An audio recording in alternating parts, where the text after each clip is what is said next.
बड़ी खबर की ओर ग्वालियर से आ रही है, जहां डैम में युवक के डूबने की खबर है। युवक की डूबने से मौत हो गई है। दोस्तों के साथ दरअसल ये पिकनिक मनाने के लिए गया था। तिघरा डैम में पिकनिक मनाने के लिए गया था। हजीरा के गोसपुरा का रहने वाला था मृतक जीतू। तिघरा थाना क्षेत्र की घटना, जहां युवक की मौत हो चुकी है। पिकनिक मनाने गया था अपने दोस्तों के साथ में, लेकिन यहां पर डूबने की वजह से उसकी मौत हो गई है। सारे ही दोस्त नहा रहे थे, लेकिन अचानक से उसकी सांसें अटकने लगी, वो डूबने लगा और जैसे ही दोस्तों ने बचाया, उसे बाहर निकाला, तब तक उसकी मौत हो चुकी थी। ग्वालियर की तस्वीर दिखा रहे हैं। तिघरा थाना क्षेत्र की ये घटना है।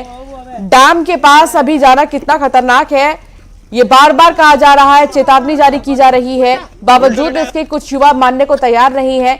पिकनिक मनाने के लिए यहां पर दोस्त के साथ में युवक गया था। तिघरा डैम के पास पिकनिक मना रहा था, वहीं पर नहा भी रहा था, कुछ दोस्त खेल रहे थे, लेकिन इस बीच उसकी सांसें अटक गई।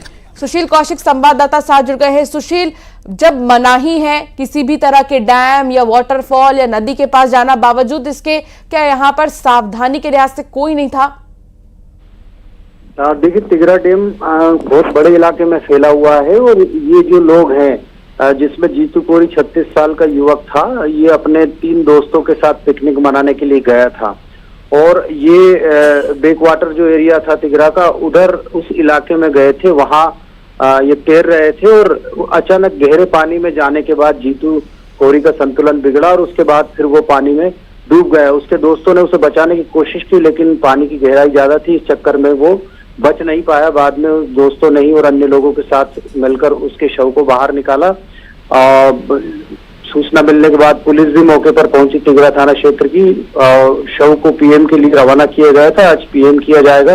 निश्चित तौर पर एक दुखद घटना सामने आई है और जैसा कि लगातार एडवाइजरी भी जारी की गई है कि बारिश के सीजन में जब पानी तिघरा में ओवरफ्लो है कई जगह, तो बैकवाटर सहित अन्य इलाकों में लोगों को सावधानी पूर्वक बरतने के लिए प्रशासन ने अलर्ट भी जारी किया। लेकिन उसके बावजूद भी जो है अंदरूनी इलाके या बाहरी इलाके हैं तिघरा डैम के, वहां बड़ी तादाद में लोग जाते हैं और उसी दौरान इस तरह की घटनाएं सामने होती है।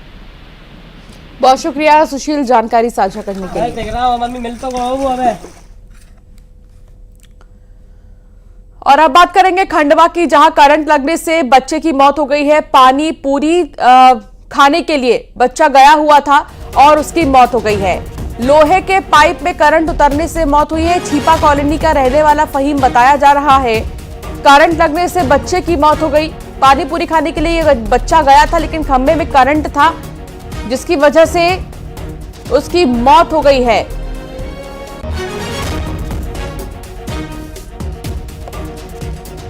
वहाँ पर ये अपना आनंद नगर में एसओ मेडिकल के सामने, तो इसको अपना पानी पता से खाने आया था, तो उसको सब्जी वाले के शुभम के वहाँ सर है ना करंट लगा उसको।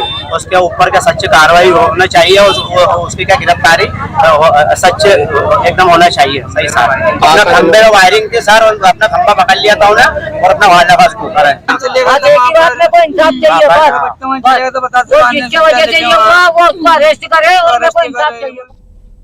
अमित जायसवाल संवाददाता साथ जुड़ गए हैं। अमित, कैसे खंबे में करंट आया और पानी पूरी खाने के टाइम कैसे उसे करंट लगा, पूरा मामला क्या है? जी, मैं बता दूं कि ये जो खंडवा का आनंद नगर क्षेत्र है, घटना पूरी वहां की है। और जब ये बच्चा पानी पूरी खाने गया था, छिपा कॉलोनी से इस क्षेत्र में आया था, यहाँ पर पानी पूरी के ठेले के पास ही एक सब्जी की दुकान थी और बताया जा रहा है कि वो सब्जी की दुकान ने लाइटिंग के लिए अपनी वायरिंग डाल रखी थी और लोहे के खंबे पर एक बल्ब लगा रखा था और उसी बताया जा रहा कि उसी दौरान उस लोहे के पाइप में करंट उतर आया और बच्चे ने उस लोहे के पाइप को पकड़ लिया, जिसके बाद वो करंट की चपेट में आ गया और उसकी मौत हो गई। परिजन का रो रो कर बुरा हाल है। बच्चे को अस्पताल लाया गया, जहां उसको मृत घोषित कर दिया गया और अब परिजन जो है लापरवाही बरतने वालों पर कार्रवाई की मांग भी कर रहे हैं। पुलिस पूरे मामले की जांच कर रही है। बहुत शुक्रिया जानकारी साझा करने के लिए अमित। तो वही रतलाम से खबर आ रही है, जहां पूर्व जिला शिक्षा अधिकारी को सजा दे दी गई है। डीईओ रामेश्वर चौहान को 4 साल की सजा दी गई है। भ्रष्टाचार निवारण विशेष न्यायालय का फैसला सामने आया है। 15,000 की रिश्वत लेते पकड़ा गया था डीईओ। निजी स्कूल की मान्यता के लिए घूस भी मांगी थी। मान्यता देने के लिए 30,000 घूस मांगी गई थी। पूर्व जिला शिक्षा अधिकारी को सजा मिली है। डीईओ रामेश्वर चौहान को 4 साल की सजा भ्रष्टाचार के मामले में सुनाई गई है।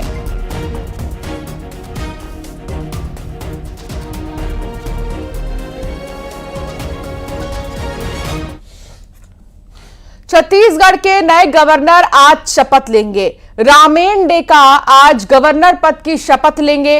रायपुर में राजभवन में शपथ ग्रहण समारोह होगा और सीएम साय इस समारोह में शामिल होंगे। छत्तीसगढ़ के नए गवर्नर आज शपथ लेंगे। रामेन डेका आज गवर्नर पद की शपथ लेंगे। हालांकि बता दें आपको कि इस कार्यक्रम में मुख्यमंत्री विष्णुदेव साय भी शामिल होंगे। भव्य तरीके से कार्यक्रम का आयोजन किया जाएगा।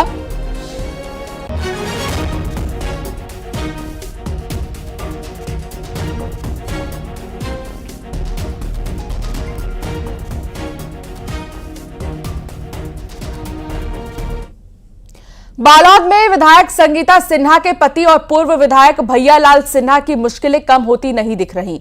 युवक ने भैयालाल पर मारपीट के आरोप लगाए हैं।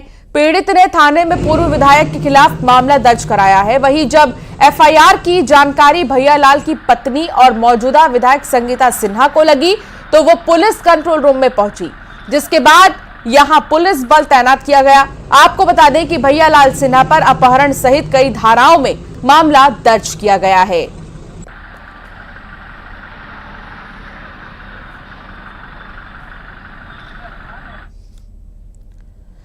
खबर बाघों के इलाके में हाल ही में जन्म लेने वाली बेबी एलिफेंट की है, जिसकी मनमोहक अदाएं और मां के साथ अटखेलियां देखने लायक हैं। ठंडे पानी में गर्मी से राहत लेते मां और उसके नवजात बच्चे की खूबसूरत अदाओं का ये नजारा बाघों के लिए मशहूर उमरिया जिले के बांधवगढ़ टाइगर रिजर्व का है, जहां पूनम नामक हथनी मां बनी और हफ्ते भर में ही मां बेटी अटकेलियां करने लगी। ये मनमोहक नजारा मां और बेटी का आप देखिए, जब इस गर्मी के मौसम में ठंडे पानी से नहाते हुए बेबी एलिफेंट को देखा जा सकता है और मां के पास ही ये बेबी एलिफेंट नजर आ रही है।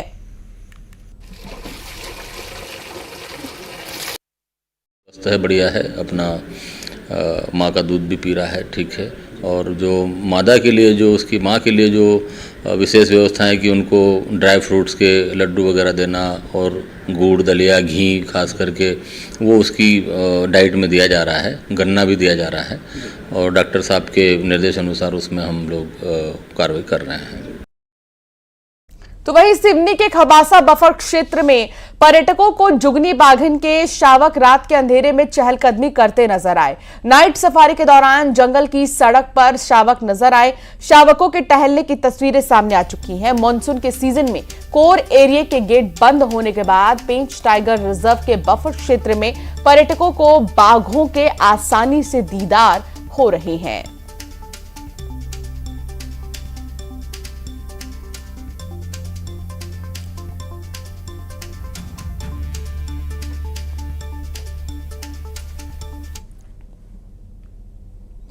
केरल के वायनाड जिले में भारी बारिश के कारण हुए भयानक भूस्खलन में मरने वालों की संख्या बढ़कर 151 हो चुकी है।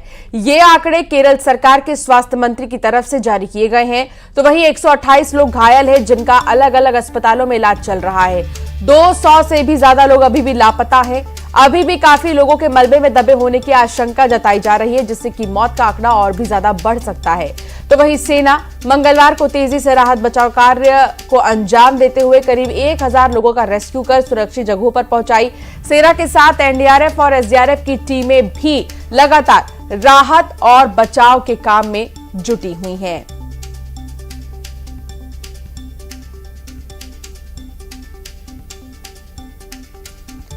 इन तस्वीरों के जरिए समझा जा सकता है कि 4 लैंडस्लाइड के बाद क्या हाल हुआ है वायनाड का।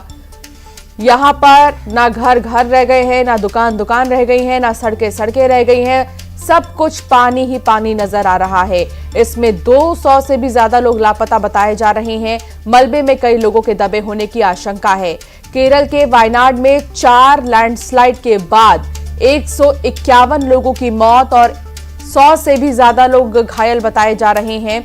200 से ज्यादा लोग लापता बताए जा रहे हैं। 1000 से भी ज्यादा लोगों का रेस्क्यू अब तक किया जा चुका है। नौसेना, वायुसेना मौके पर मौजूद है। एसडीआरएफ की टीमें लगातार रेस्क्यू ऑपरेशन चला रही हैं और साथ ही सुरक्षित स्थानों तक पहुंचाया जा रहा है लोगों को। पेरिस ओलंपिक में 10 मीटर शूटिंग मिक्स डबल में ब्रॉन्ज मेडल जीतने वाले सरबजोत सिंह और मनु भाकर समेत सभी भारतीय दल को रिलायंस फाउंडेशन की चेयरपर्सन नीता अंबानी ने की तस्वीर तो आप देख ही रहे हैं। सरबजोत सिंह, माफ कीजिएगा, और मनु भाकर को भी सम्मानित किया गया है।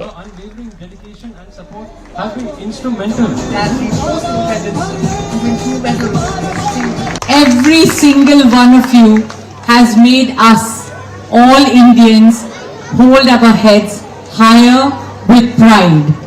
India, India,